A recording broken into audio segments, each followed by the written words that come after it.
Could you pass the gravy if you think you can actually connect with me on this side of the table?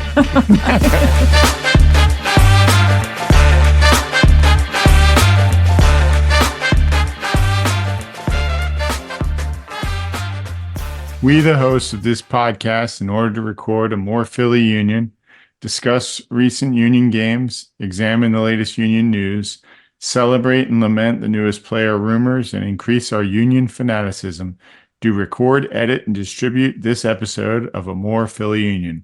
We are your hosts. I'm Paul. I'm C. And I'm E. And I couldn't come up with a more creative short one like C did last week. So just went with my fallback. Best gold dang podcast you're listening to right now. All right. Let's see. Let's get an update here on our Help Us Help the You challenge. Just as a reminder, we're trying to get to 3,000 downloads this season. Currently, we are just a hair under 1,900. Yep. At 1,896. So thank you. Yep. Updates on that one? Any new areas to share? Big shout out to our friends up north here. We got tons of downloads from the great province of Saskatchewan. So nice. Thanks to all you folks up there. Maybe somebody catching up on our back catalog or something like that. Yeah, actually, I think it was. They think they downloaded almost the whole first season, I think. Yeah, thanks to the folks up there in the attic of North America. Maybe they're getting some ideas to starting their own fan cast for, whatever club they've got up in Saskatchewan. So thank you for downloading. Yeah, thanks very much. So yeah, we are cruising along, and quick back of the envelope calculation estimation. We might hit 3,000 by end of September, depending on how our numbers go. But that's kind of what we're trending toward. We can do better than that. Yeah. Come on, Saskatchewan. Come on, Quebec. Come on, Ontario. Prince Edward Island. Don't let them get ahead of you. Nova Scotia. That's all I have to say. Sure. And just as a reminder, when we hit our goal, we will make a donation to the Philadelphia Union Foundation. But in the meantime, if you want to help them out, please check out their website at philadelphiaunionfoundation.org to see all that they do and to make your own donation. Feel free to let them know that we sent you if you do. All right, let's get into this weekend's game. It's really kind of nice, like not having CONCACAF Champions League or, the League Cup or even, unfortunately, the U.S. Open Cup. Like we can just concentrate on the one MLS game that's happened. And it's an easy one to concentrate on since the Union won. Yeah. I will say that Scoops had a hypothesis, and that is that they threw the Saprissa game so that they could concentrate on the season. And although she did say, if you're going to throw it, why would you throw it that badly? Yeah. Yeah. They got shellacked pretty hard down there. Yeah. That was a bit of a hat handing. I got to imagine that there's a lot of people on the Union squad. I mean, I'm sure most of them on the Union squad want to, you want to be in all the competitions. But of course. I got to imagine at the same time, it's kind of like, it's nice we only have to worry about one game this week and not three. Mm-hmm. Yep. Yeah, you can tell Scoops and I are related just by that comment. Yeah. Not so much that I thought they threw it, but that they should. Yeah. So this is the Union's first win of the season. No, second win of the season. Second win of the season. There it is. Just won out in Portland. Hey, there it is. I only edit the episodes. I can't expect to remember what we did. It's their first home win of the season. First home win, yes. We kept the winning going. That's right. Yeah, they came back after that convincing 3-1 win in Portland to play at home. And you guys had the tickets for this one. And the weather was cool. It was all right. Yeah. But I did not expect that rain. I hadn't heard about any rainstorms. Neither did we. Exactly. Yeah. Well, we did, but it wasn't supposed to start till later. And the temperature dropped pretty quickly. So I mean, a couple reasons, because there was a bit of an exodus because there's also Kids Day. And I think once the rain hit, There were a lot of parents who were like, okay, let's back it up.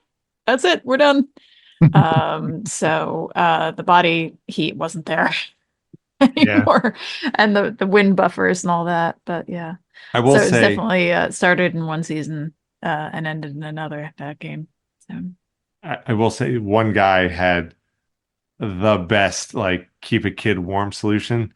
He was kind of sitting across the aisle and he's wearing like a was that quarter a zip up, quarter a zip. zip Yeah. up thing. And the kid was probably, I don't know, maybe 2 or 3. And it was You awesome. just So stuff them down inside of it. yeah, so basically Exactly. he just lifted his sweater over the kid so his head popped out of the zipper thing and he just sat there just snug his little bug in the rug just watching the game. I'm like that is fantastic. 2 little feet hanging out. Yeah. Yeah. Well, when they're that tiny, that works. Probably worked for both of them, really. Yeah. I think I think he wasn't 2, he was actually 22. It was very weird to watch. Anyway.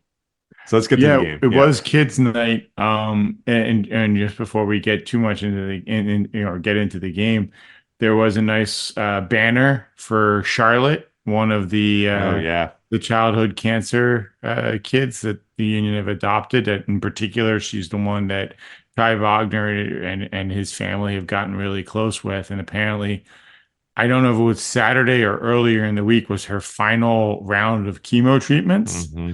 So, the doctors, I mean, they can't call her cancer free, but, they're at the moment she's currently undetected.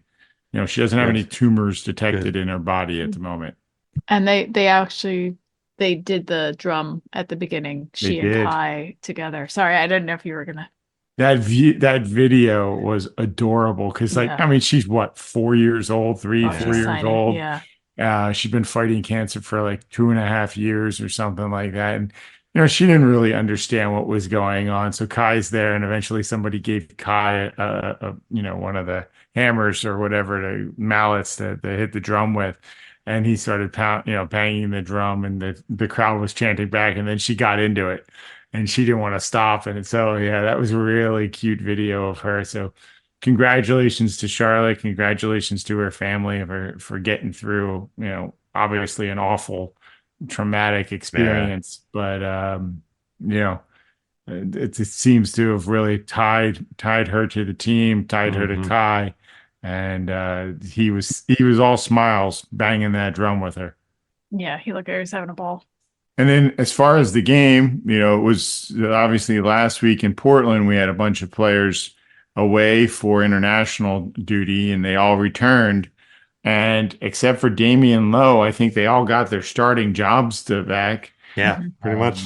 Because the lineup was once again Blake in net.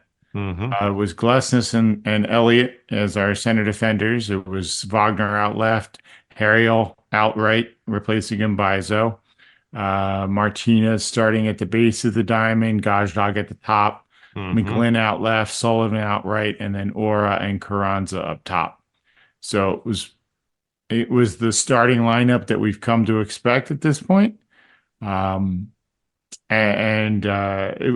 listened to Curtin's post-game press conference, and he actually talked a bit about Bedoya. And I guess Portland is a turf field. And after the game, they actually gave Bedoya an extra day of rest to recover because the turf is really hard, especially. I mean, he's not old. Let's be clear. Yeah. He's 36. Yeah. So, but as far as professional athletes go, they felt that giving him an extra day of rest would have let him recover a bit. And then they ended up using him for about 30 minutes in this game. But and Curtin was saying that Bedoya is still a 90-minute player if he wants to be, and we're incredibly lucky to be able to use him as a substitute and give him these opportunities to rest and recover.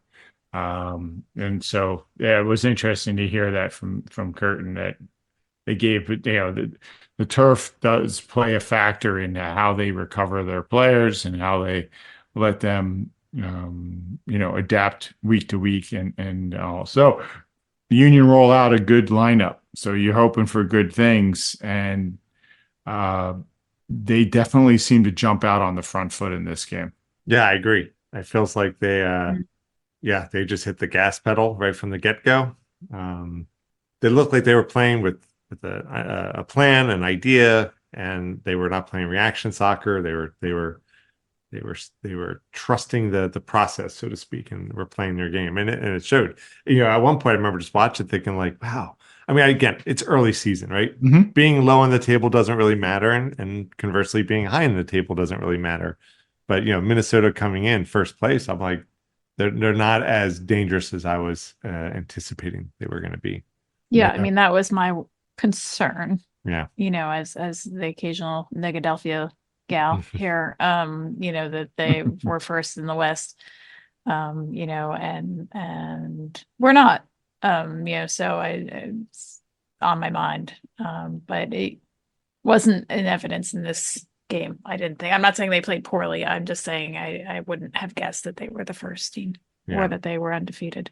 And it did not take them long for Union to make their mark on the game. Yeah, it was interesting that this first goal, Gazdag scored it, but not from, while it might have almost been from the penalty marker, it was not actually a penalty kick that he scored. It was a corner kick, and it seemed like our curtain intimated that it's something that they had trained. What did it look like from the stands? Like, how did that play out for you guys in a mugging? Honestly, it looked like I mean, Gazdag scored that while being pulled down. So I mean, it was a strange series of events, and just happened very quickly. I actually I'm not even sure if E had made it to his seat yet. I had not see it live. But Mom and I saw it, and were kind of startled because it definitely looked like the ball was going to be defended, cleared. Right. And it just made its way through magically to Gazdag, who somehow tapped it in. It was pretty cool, actually. There was a lot of people on the ground doing effective things in this game. That's what I noticed. Which was, I thought, on our side, which I thought was pretty impressive.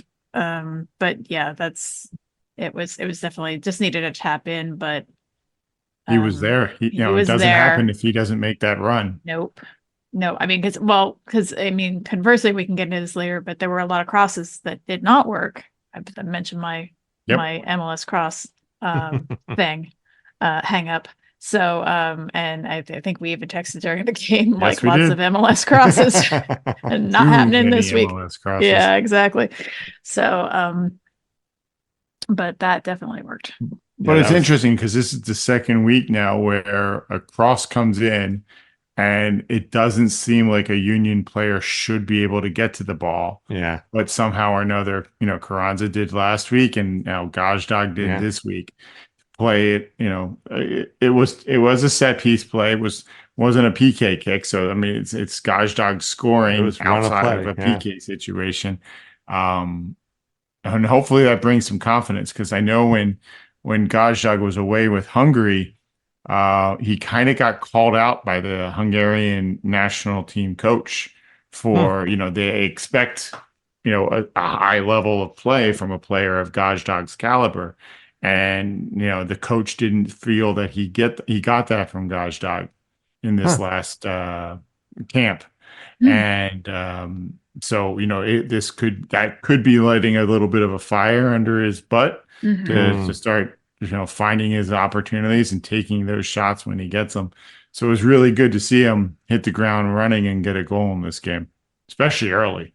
Yeah. Very early, worryingly early almost. Yeah. But not completely. Well, 16 minutes is in that weird gray zone, right? Like if it was 6 minutes in, I would be like, oh man, we scored too early. Single digits are when I really worry. But 16... I guess this felt early because we were actually running a little bit late. Yeah. I literally hadn't gotten in my seat yet, and I just hear the crowd erupt. But it wasn't too early, as we know from the final score here. But we do know that the Union play well on the front foot when the other team has to attack. That kind of tends to leave spaces open in their defense that the Union are not afraid to take advantage of. So it definitely felt once they got that goal, they kind of settled into the game. It got a lot more comfortable, and they were pinging it around pretty well. You know, making good runs. They were finding openings, and they were shutting down any attacks that went the other way. I mean, Yeah. they couldn't stop them. I mean, Minnesota had 3 wins and a draw. You know, they're going to get their opportunities. Yep. But it felt like there was much better communication throughout the game Mhm. between Glesnes and Elliott than they have been over the last few weeks. So, you know, I know a couple of weeks back we talked about, you know, what would you rather see, a big offensive output or a defensive, secure game? And I had thrown out there that I would rather see a 2-0 victory. And, you know, that's kind of what I got here this week. Yeah. And it really did feel like the Union just were like, oh yeah, we know how to play defense and we're Yep. going to shut you down. We're going to, you know, they did get some breakaways. There was that really nice kick save from Blake in the first half. Towards the end of the first half, it stopped Poochie or Pookie or whatever that Pookie or whatever It's his Pookie. name. Yeah. Yeah, it was a great save from Blake. Yeah. The guy shot for the far post, and Blake got a foot to it. But on the whole, they kept the danger out of the box, and you know, they didn't give up much in the middle. So let's talk about Blake then in the first half, because there was some contact. Or Christy, did you have something Well, else? I was literally saying to Eric as we were walking out of the stadium, I wonder if Paul will be happy with this 2-0 because of what you had said the other week about. So, but I mean, the fact that Minnesota scored and then it got pulled back for offsides, does that put an asterisk on it for you at all or not? No, I mean, we've talked about offsides and handballs in the past, and you know, the rules are what they are, and they're officiated the way they are, and you know, it was very clear from the immediate replay that that goal was going to get called for offside, and yeah, it would have been nice to have totally shut them out and not let them get any goal, but I wasn't upset about them having given that up. Okay. You know, I'm not saying you should be. I was just curious if that tainted it for you at all. No, I didn't. But let's talk about what happened with Blake. There was some contact. I believe it was off a corner kick, or was it a cross? Do you remember? I don't remember. I think it was a corner kick. Okay. Because you know, the referee was watching. Blake came out to get the ball. There was some contact, and you know, he seemed shaken up in the play. It wasn't just him. It was Blake. It was one of the Minnesota players, and it was Glesnes, who were all on the ground as the ball came bouncing out at the top of the box, and the referee blew his whistle. You know, at the time, Blake kind of spent a little bit of time on the ground, got up, seemed to kind of shake off whatever had happened.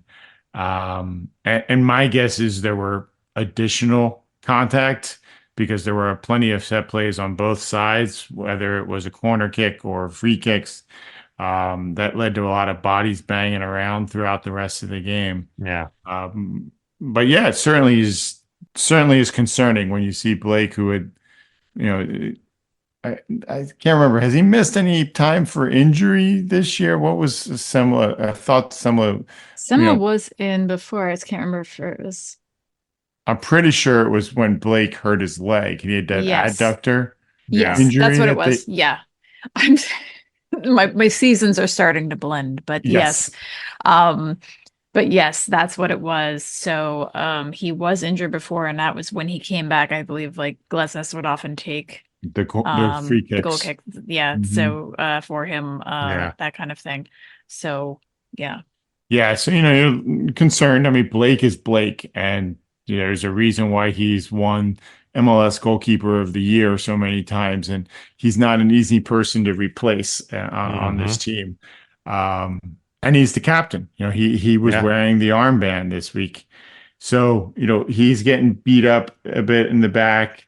The Union are up 1-0. Minnesota is certainly pushing for an opportunity to win. Mhm. And before we move off from the first half, I want to just mention Quinn Sullivan's play. We've talked Yeah. about him a lot this season. He's Yeah. really, really, really stepped up this year. Yep. Mhm. And like this was again a game that it felt like Sullivan just kind of he wanted to be out there. He wanted to be on the ball. Mhm. More in the second half than in the first half that he was really effective. I think the first half he was connecting better with Harriel with some overlapping runs up that right side. Mhm. And yeah, but he was just all over. Anytime they got the ball out right, Sullivan was pushing the ball up the field, chasing it down. Now, his final passes were a little rough because I don't think he expected to have to get them. I think there were some times where he could have done a cutback pass to a late running Gaj dog, or needed to play a pass a step or two earlier to play it into space for Aura or Carranza. But throughout the game, but especially in the first half, he seemed to be linking up with some of the other players very Yeah. well on that right side. Yeah. I mean, it feels like it's almost like Curtin is giving Sullivan free reign. Like you go wherever you need to go in the field. But because it feels like, every time you're watching a play, you see this shorted fellow in the midst of it. And but yeah, the other thing too, Paul, it's a good point. Or the Harriel Sullivan connection, those two guys on the same side is such a potent combination. They really, I mean, they're both fast and they connect really well. I mean, that whole right side is just going to open itself up for attacking and defending because those two can just hustle and be back. And Yes. it's going to be interesting to see how that pairing and that goes. And yeah, I almost feel a little bad for McGlynn, to be honest. I really feel like Sullivan is really getting the spotlight this year in terms of the the new player, but also, I mean, just amongst all the players, he's really dominant out there. Yes. Mhm. He's having a very McGlynn start to his year. I'll say that much. Yeah. Like what Well- McGlynn did last Yeah. year. Yeah, I think that's true. And I mean, I wouldn't be surprised. I mean, this is a little more abstract, but if there's a bit of a psychological aspect to this too. I mean, first of all, credit where it's due. Sullivan was getting stronger and stronger throughout last season, Sure. and Yeah. I thought he finished the season as strong as you could with Yeah. the way our season finished. But and it really doesn't seem to have lost much over the very brief break that they have in MLS. So coming on strong again, but I wonder if there's a bit of a psychological aspect to this too, because there is more and more in the press about his younger brother, Kevin. Could be. Mm. And so I absolutely, wonder, could be. I'm not saying that they're, rivals or hard feelings or anything, but I do wonder if there's something driving there. If you're competitive, you're competitive. So, if your brother's getting a lot of press, there might be something in there, whether you're thinking about it consciously or not, to say, hey, I'm here too. Yep. So something I was thinking about. Very awkward Thanksgiving meal conversation sometime. Yeah, exactly. Or maybe antagonistic, not awkward. So maybe that's why the shorts are so short. Yeah. Could you pass the gravy if you think you can actually connect with me on this side of the table? Oh man. Yeah, well, and just while we're on the subject, did see him called the Quad Father online Nice. today, which we all enjoyed. Yeah. So, and seeing that in person, I told you a friend of mine had seen him in Austin and mentioned it, and I didn't realize how how easy it is to spot those quads when you're in the stands. So he really does hike them. I like to think he does that all the time, no matter what. He's wearing a suit. His pant legs are like pant legs are pulled up. Pictures from another player's wedding and pants are all hoisted. I want to see that. Anyway. So Curtin actually mentioned in his press conference afterwards more about in the second half, once they made some adjustments, they really pushed Sullivan and McGlynn to the wings. And Curtin mentions that they haven't really had a one-on-one dribbler since Ilsinho. Oh yeah. Just somebody who could, every time he's on the ball, they're going to find some open space and they're going to take on defenders, one, two, three of them at a time, and find a way to dribble through them. But and Curtin said this, that you saw that Sullivan was using some of those skills and was demonstrating some of that ability. And there was at least one time that I can remember where he took on two defenders Yeah. and got past them. Mm-hmm.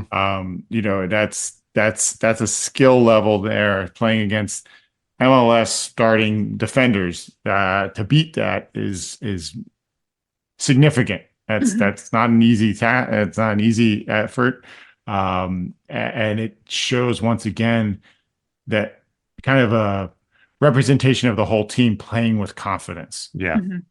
I mean, Anderson was doing that in the Portland game too, like just taking on defenders. And again, we said this before, these young guys, they're too young to be afraid or unsure or just not confident or whatever, and they just do it. And it's really good to see. So the Union did finish the first half up 1-0. And then starting the second half, trying to remember, when was the first set of substitutions? For the Union was 66th minute. Yeah, Aura came out, Bedoya came in. That's right. So yeah, the 66th minute, Aura came out and Bedoya went in for him. And I thought they had shifted to a 4-2-3-1, but apparently Jim actually corrected that in the press conference that it was the 4-4-2. It was that flat 4-4-2 where they pushed Sullivan outright and this time McGlynn out left, and then they had both Martinez and Bedoya and that double pivot center defensive midfield role. And they pushed Gazdag up to be basically a second striker on the attack, and then he would drop into the midfield on defense. So it was like a 4-2-3-1 in defense and a 4-4-2 on the attack. And that's where, Sullivan had an opportunity to just take people on one-on-one. Now, McGlynn had a number of really nice long passes in this game. That left to right side pass or the passes through to a running Carranza or Aura. There were a number of those passes that he made. And there were some overlaps with Wagner on the left side. Definitely didn't seem to be as effective as the overlaps on the right, but Wagner was doing what he could to get into the game. A couple weeks back, I mentioned that it felt like the Union were a half step slow in, I think it was the first Pachuca game or maybe in one of the Saprissa games. And I definitely feel like they're getting up to game speed. Yeah, they're not 100% of the way there. I agree. But as I'm watching the game, we obviously have that overarching view, so you can kind of see the play developing. So as I can see, there's a runner making a run through the middle, and players out wide with the ball. He needs to make that pass. Well, they're actually starting to make that pass shortly after I see it. So I'm sure it's because they're getting their heads up and they're getting up to game speed. So Bedoya comes in the 66th minute, not quite a lockdown, but definitely defensive support. I don't know, what was it like in the stadium watching it? And well, definitely when they subbed out Aura and the announcer announces the substitution and then coming in as Alejandro Bedoya. I mean, definitely he gets the full love of the crowd, including this commentator. Yeah. On her feet screaming. Yeah. With her mother looking at her like, why? Like, I almost feel like we need to co-opt the Roy Kent chant for him. Yeah. He's here, he's there, he's everywhere. Yeah. Bedoya. Bedoya. Or Ale or something like that, just because like he really does play that way for the team. And he really does. Wherever they need him to be, he pops up. Wherever they need him to, put something, slow it down, he's on the ball. Whenever they need him whatever it means. And in this case, it was an amazing header. So I guess let's talk the second goal, and then we can hop back and talk about Semla. There's ball that's laid out deep. One of the Minnesota defenders plays the ball with its head, and then Bedoya lays a really beautiful head ball backwards. He's got his back, he's facing back towards the Union side of the field, and he plays it upfield going backwards from him to Carranza, who gets on the ball one-on-one with a defender, beats him, and then scores far post for the second goal in the second half, to put it up 2-0 for the Union in the 84th minute. And so that was just a really great heads up play from Bedoya to know that Carranza was there, even though he literally couldn't see him. He knew where he was, and he played it with his head and just right to where Carranza needed it. How much of that do you think is luck? I mean, I know they're training. I mean, I'm curious. Training plus. I mean, Jesus, Mary and Joseph. I couldn't believe you were setting that one up. I mean, I honestly didn't mean to. I know it was. I honestly didn't mean to, and I think maybe I should go and just leave you guys. Go ahead. We'll be good. Go ahead. No, I mean, I know there's practice upon practice. There's plays upon plays. Yeah.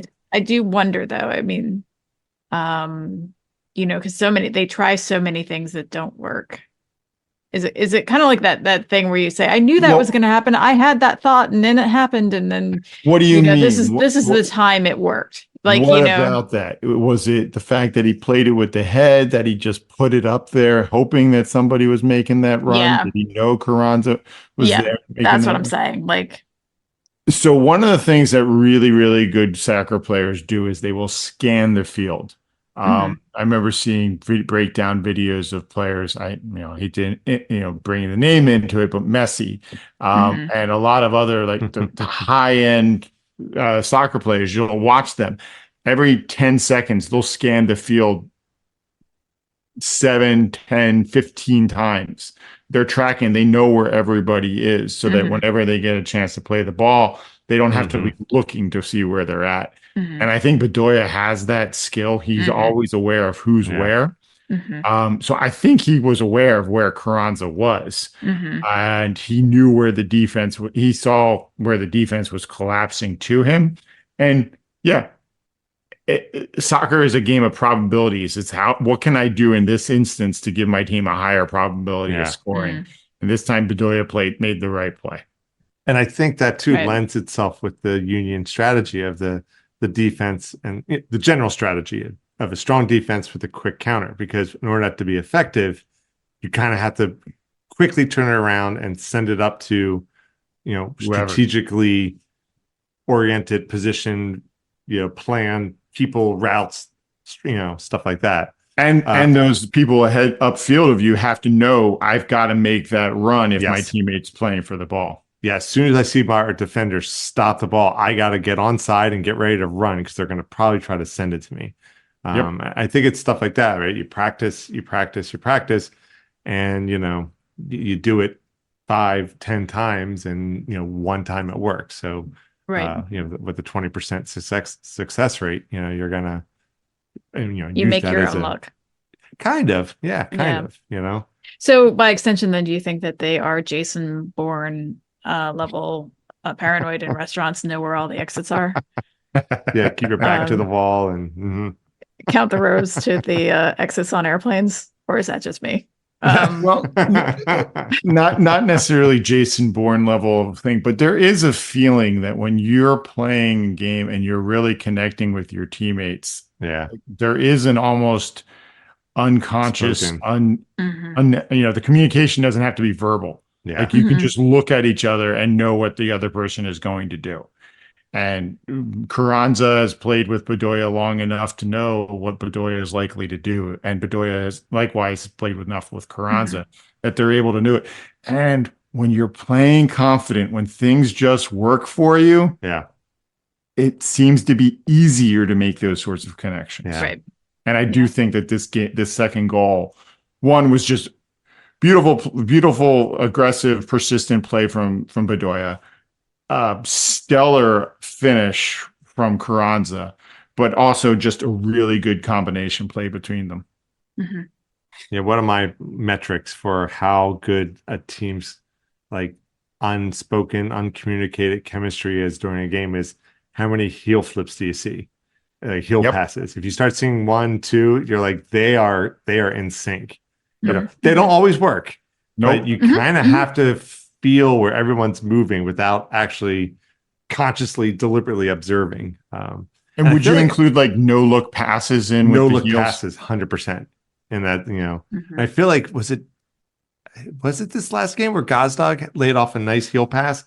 And it's just like there's a joy when you see that because you're not going to try that, or you better make sure you make that pass if your team is trailing, you know. But if Mhm. you are, if you're in that, and if you're when your team's in that zone, they just come naturally, and it's a, you know, it's kind of like when you see the buds opening up on a flower, you know, okay, this plant's doing well, you know, and these are the little, you know, the little decorations in the game that's a sign of a healthy soccer ecosystem.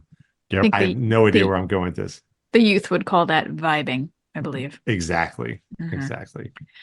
So the Union did take a 2-0 lead, and as we're all aware Yep. of, 2-0 is a dangerous lead in soccer, but Right. they took it very late in the game, Yes. and they would end up seeing out the game 2-0. But let's bounce back and talk about No whenever pun that intended. was in the 70 some odd minute where, you know, Blake suddenly grabs, you know, kind of falls to the ground and Yeah.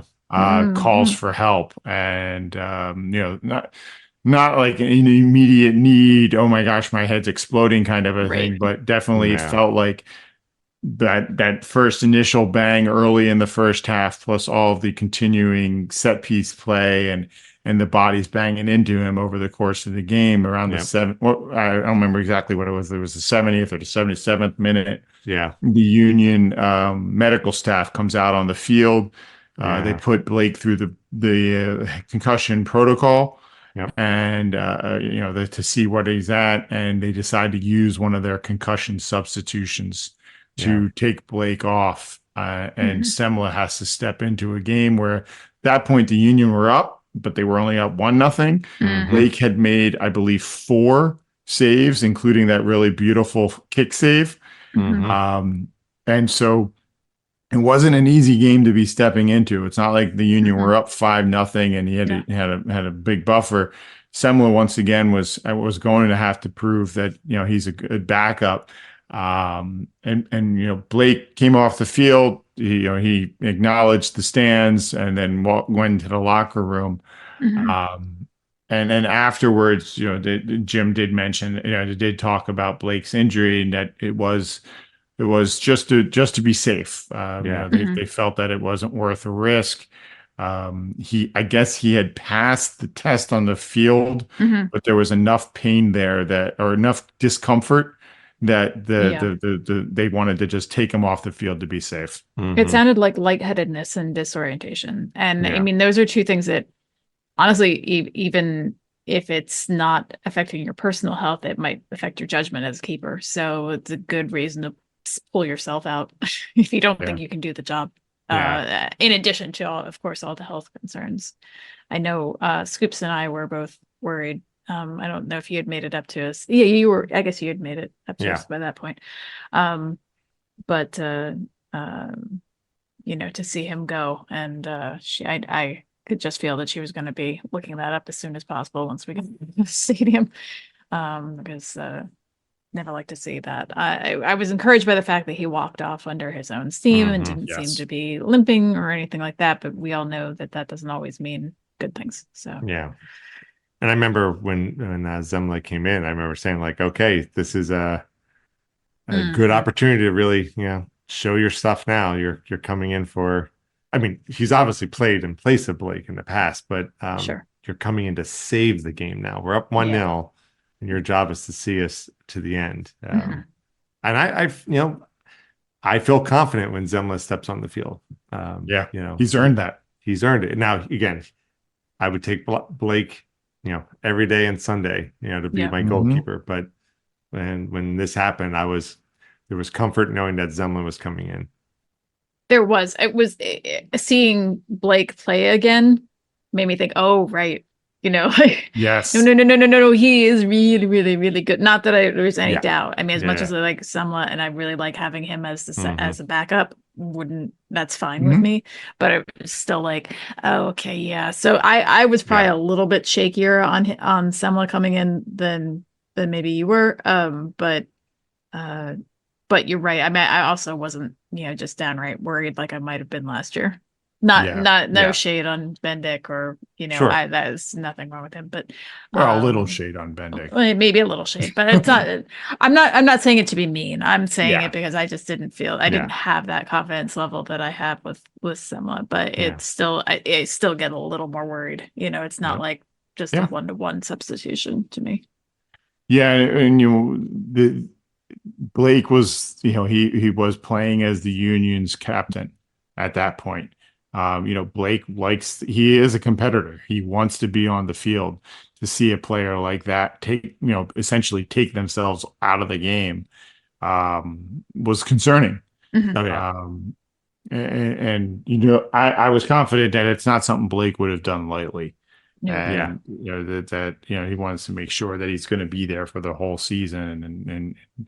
Well, I don't remember if there was any announcement as to exactly what his situation would be or his availability might be moving forward, but I'm assuming that the Union are watching him closely this week to make sure that he's ready to go for this weekend if at all possible.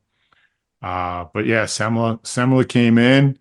The Union, he definitely wanted to give him some time to warm into the game. The defense did play the ball back to his feet shortly after he came onto the field. I did notice that just to kind of get him some touches, just to kind of ease him into the game. And then he ended up having to make some saves for the game to keep it the shutout ahead. Not a ton of them. And there certainly wasn't the acrobatic save that was needed in the Portland game at one point. But yeah, we did give up one goal that was called back for offside. It was a play over the top. The Union defense stepped, put the Minnesota player offside. And I think Semla made the first save, and then the second shot was what beat him and got into the net in that one, if I remember right. Does that sound right to you? I thought one of our defenders tried, disrupting the attack, and then that Minnesota player got off to another Minnesota player who I think then put it in. I think. Yeah. But I just remember the flag was so late. Yeah, I still don't like that. Yeah, I mean, even when we rewatched it on TV, it was just like, because when we were in the stand, one of the guys was gesturing towards the line ref, as if the ref on the field is watching this guy, and okay, he's pointing something out that I missed, but he's pointing towards the line ref, like as if the line ref put the flag up, but we couldn't see it clearly from where we're sitting. And when we watched the replay, I didn't see a flag go up at all until the whistle blew. And I think if I was a Minnesota fan, I'd be rightly perturbed that was a late flag. Now, as a Union fan, I'm very happy it was called offside. Yeah.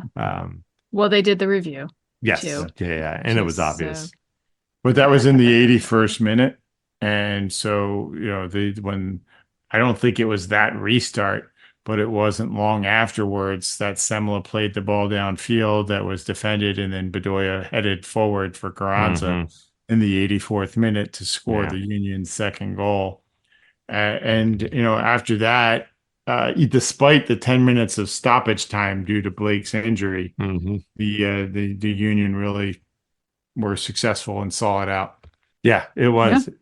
Yeah, when the 10 minutes came up of stoppage time, it's like, oh boy, Here we go again. A little squeaky bum time, and especially since Minnesota was known for late game goals. Yeah, but I thought the Union managed the game. I felt like when we had 5 minutes left, I'm like, all right, we got this.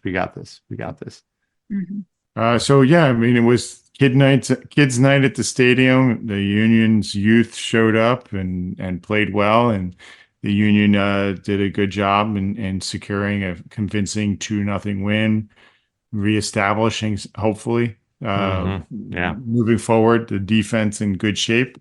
We'll have to see what happens with Blake. Hopefully he'll be available. Hopefully he's fully healthy. If not, in Semla we trust. And we'll go from there. I think these past two games have, shown good progress in terms of, we talk about, do you want a high scoring game or do you want our defense to shut them down? And while this game was a 2-0, which is a very good score, very happy with it. The past two games have shown our defense is starting to be the defense that it has been in the past, which is, while maybe not super sexy, defense wins championships. I'm a big believer of that adage, and it's good to see our defense solidifying. However, I was just looking at the numbers and for this past game, and we had more block shots than Minnesota did, by a factor of 3-1. Wow! So I just don't remember I just don't remember there being a lot of shots on goal.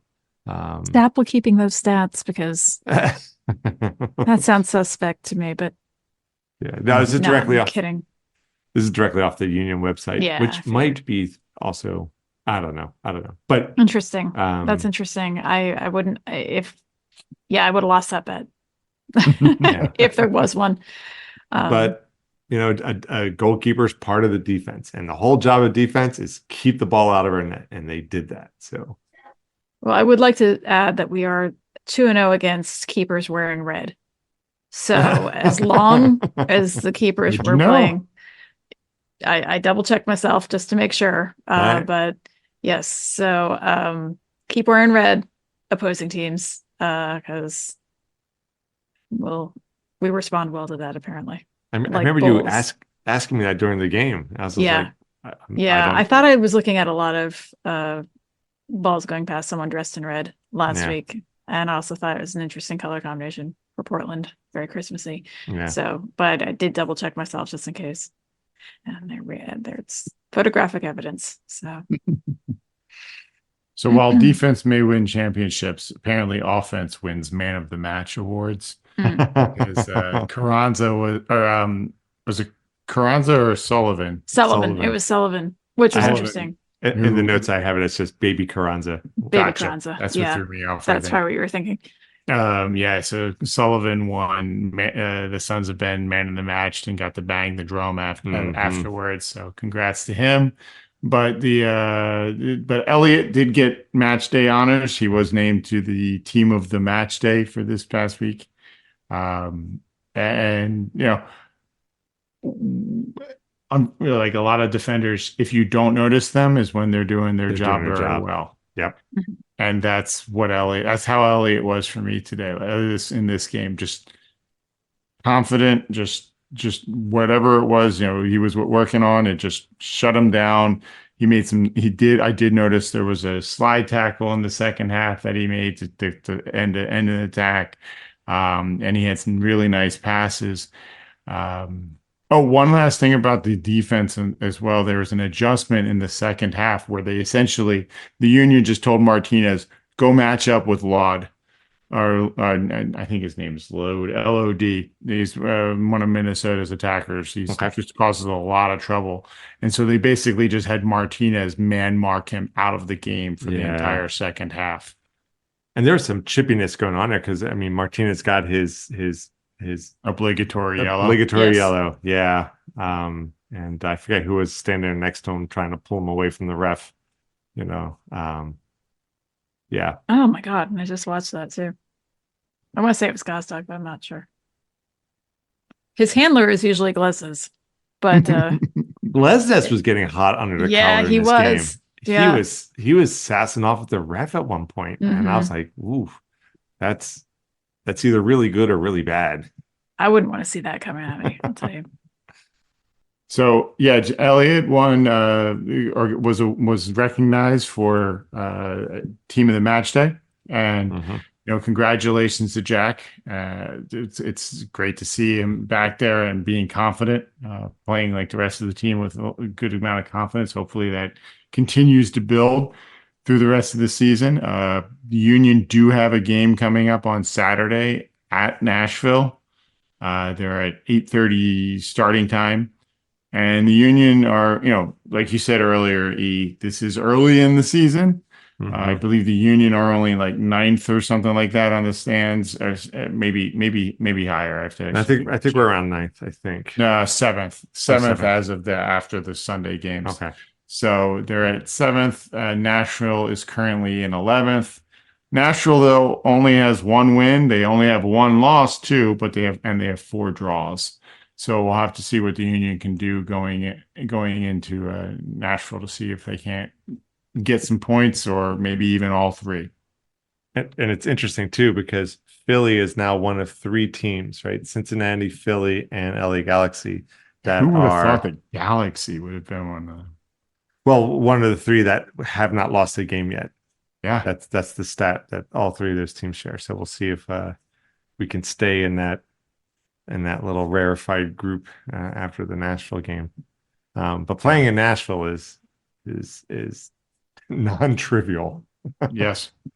It's going to be tough. They do bring a loud crowd to that stadium. Definitely have that 12th man feel to it. They have the whole guitar thing too at the beginning of each game, right there. It's the somebody is just rocking out on a guitar before the game starts. They have like a little stage up there, and I think they usually try to bring in some sort of local talent or even a celeb of some National, sort, a musician. Well, I mean, if Timber Joey and his chainsaw didn't scare them off, I don't know that a guitar is going to. I mean, it's an axe of sorts, but not quite the same. Yeah. All right. So we have one other thing that we need to recognize here. It is our niece's 21st birthday today. So happy birthday, Bridget. Yeah, happy birthday, Bridgie. Happy birthday, Bridgie. As we record, it is Yes. birthday. Yes. I was texting with her as we were getting ready to record. So we probably should have put this in earlier in the episode, so she didn't have to listen to the whole rundown of the game. But if you stuck around this long, Bridget, happy birthday, and thanks for bearing with it. This episode is our gift to you this year. All right. Was there anything else? Because there really wasn't any other news this week as far as the team itself. We're just waiting to get updates from on Blake. It's only Tuesday now. My guess is there'll probably be some sort of announcements Wednesday or Thursday. Yeah. All right. Well, as always, you can find us at our website, amorephillyunion.com. Feel free to reach out via email. You can connect with us at pod@amorephillyunion.com. On X, we are amorephillyu. On Instagram, YouTube, and Threads, you can find us at amorephillyunion. Our very eclectic playlist is still available on Spotify. And do a search for Amorephillyunion, the playlist, right? Yes. See? Yeah. Mm-hmm.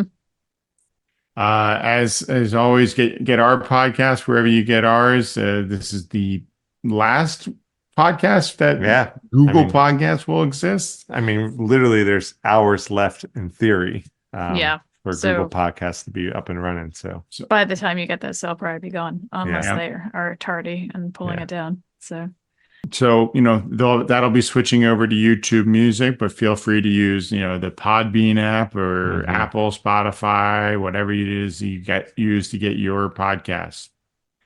Thanks everyone for tuning in for another episode of Amorephillyunion. We're your hosts. I'm Paul. I'm C. And I'm E. Happy birthday, Bridget.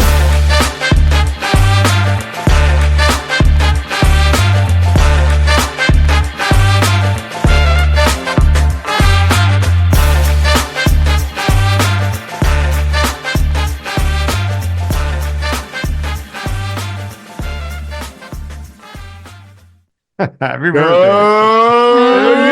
Union. That was good.